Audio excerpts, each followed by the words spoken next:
My name is Fennell, and I am a writer. And like many people during this time, many writers in particular, I am currently hiding in a small room in the hopes that I can escape my children for 5 minutes to do some writing. I do want to say that the exercise bike is not mine. I have never sat on that thing in my life. Being on the blacklist was one of the most thrilling experiences of my life. My screenplay, Promising Young Woman, was on there a few years ago, and I think it was the first moment where I really felt that I was truly a screenwriter. And to see my name up there with all of these incredible people was life-changing, actually.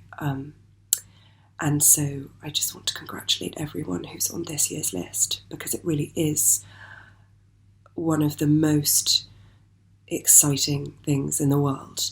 And it means that you're all brilliant and you've all found a way to write at a time when it's been very, very, very difficult.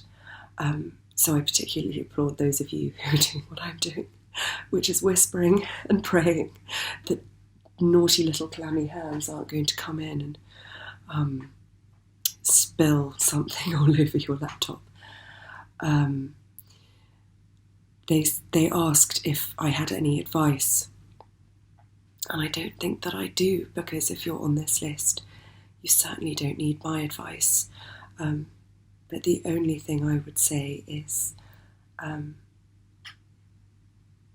keep doing it, and you're brilliant. And I'm going to go before I get found out. Congratulations. Bye. And we're back. We made it to the next category, which is comedy. Now we're in our niche. This is an Ashley Nicole Black lane. Like this is this is our lane. Yeah, right. Like this. Let me tell you something. Ashley Nicole Black gangsta lanes in the comedy. That's how she drives in the comedy lane. So I'm pretty excited to hear your opinions and like your insight on some of these taglines. So do you want to take the first one? Yes, the first one, I'm already in on the title. Divorce Party by Rebecca Webb.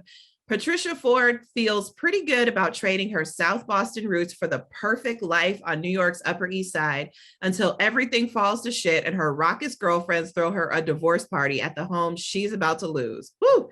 As the night goes from wild to totally insane, Patricia takes back control of her life. It's got all the elements I love. First of all, raucous girlfriends, I'm here for it.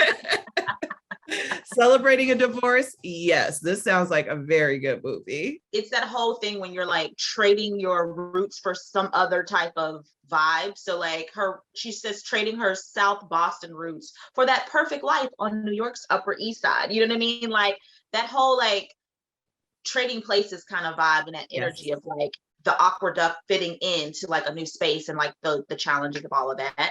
And then I need a scene of her South Boston accent coming out when she gets pissed off. If it's not in the script, put in the script, Rebecca. When shit hits the fan, that Boston's coming out. Yes. And somebody how's your mother? That's what I want to hear. Yes. Okay, so our next comedy entry is Homecoming by Murder Inc.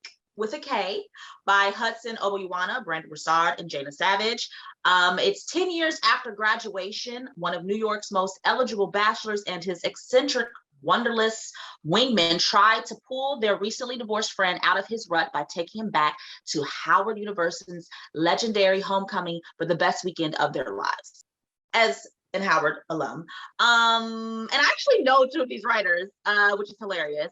But this is all the makings of anyone who ever went to college and like where we thought we were going in life, where we end up, and the challenge of sometimes going back to homecoming, even like when you're going back to like a high school, reunion or something like that, there's always that pressure of feeling like you had to live up to what those expectations were. Yeah, I don't just want to watch this movie. I want to be in this movie. Let me be the ex-wife. She got to be at homecoming too. It's Howard, so I know the fashions are going to be on point. I'm here for all of this. Yes, the setting, the energy, the synergy of Black excellence when it comes to, an HBCU vibe, like all of that I'm here for. So sign me up. Congratulations to Murder Inc. And we like this title, yes? The name of their writing group. Yes, I Murder didn't know Inc. that writers teams could have rappers' names. I've been missing out all this time. Just out here being called Ashley like a chump. You better be MC Ash or something up there. Our next movie is Max and Tony's Epic One Night Stand by Thomas Kivney. A disastrous grinder hookup goes from bad to worse when a meteor unleashes a horde of aliens on New York, and the two ill-matched men must depend on each other to make it through the night alive. The long line was a roller coaster by itself. This is hysterical. First It's of all, so funny. grinder mixed with aliens, and like you have to survive with this person you just met. Like I'm trying to smash, but now I've got to like also survive life with you, dealing with aliens of all things, not just humans, but aliens, meteoroids. There's a lot going on, and that's what I love about it, is you take something so relatable, that bad one night stand, and the next morning when you're drinking your coffee, like, when is this person going to get out of my house? We've all been there, and you put it with aliens. It's like the perfect match of like, take something so relatable, and then what would you do if that was actually happening in this crazy circumstance? Yes, so fun. Max and Tony's Epic One Night Stand. I even like the title. It's so funny. Mm-hmm. So up next, It Was You by William Yu.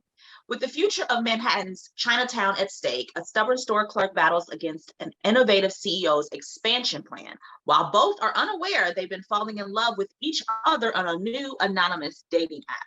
I'm here for this. It's giving You Got Mail meets Crazy Rich Asians, and I love both those movies, so I'm here for this, William. This sounds great. Yes, and it sounds like you said, like, you think Crazy Rich Asians, you think CEOs and expansion, and you think, like Chinatown. I'm visualizing like the sets and like the beautiful like cultural references that we're going to get to see, but also like CEO expansion plans. I'm thinking like sexy money, and like it's just gonna be like this vibe. And then we got this anonymous dating app. But why are y'all so anonymous? What's the secret? Like, what is the vibe behind the whole reason why the dating app is anonymous?